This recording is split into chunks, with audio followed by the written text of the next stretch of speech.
പാലക്കാട് ജില്ലയിൽ കോങ്ങാടിനടുത്ത് മണിക്കശ്ശേരിയിലുള്ള ശ്രീരാമസ്വാമി ക്ഷേത്രത്തിലാണ് ഇന്ന് നമ്മൾ എത്തിയിരിക്കുന്നത്. വളരെ മനോഹരമായി ഈ ക്ഷേത്രം സ്ഥിതി ചെയ്യുന്നത് ഒരു കുന്നിൻ മുകളിലാണ്. കല്ലടിക്കോടൻ മല ഇവിടെ നിന്നും നമുക്ക് കാണാനാവും.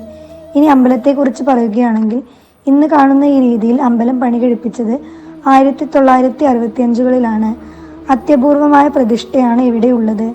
ഒരു പീഠത്തിൽ തന്നെ ലക്ഷ്മണനും സീതാദേവിയുമാണ്.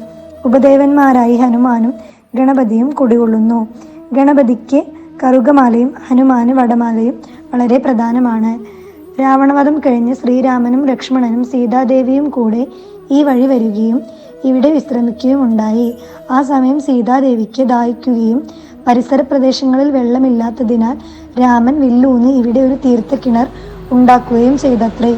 ഈ കിണറ്റിലെ വെള്ളം എത്ര വരൾച്ച വന്നാലും വറ്റില്ല എന്നും പറയപ്പെടുന്നു. കൂടാതെ തിരുവില്ലോമല അമ്പലക്കുളത്തിലേക്ക് ഈ കിണറ്റിൽ നിന്നും ഒരു ഗുഹ പോകുന്നുണ്ടെന്നും പറയപ്പെടുന്നു.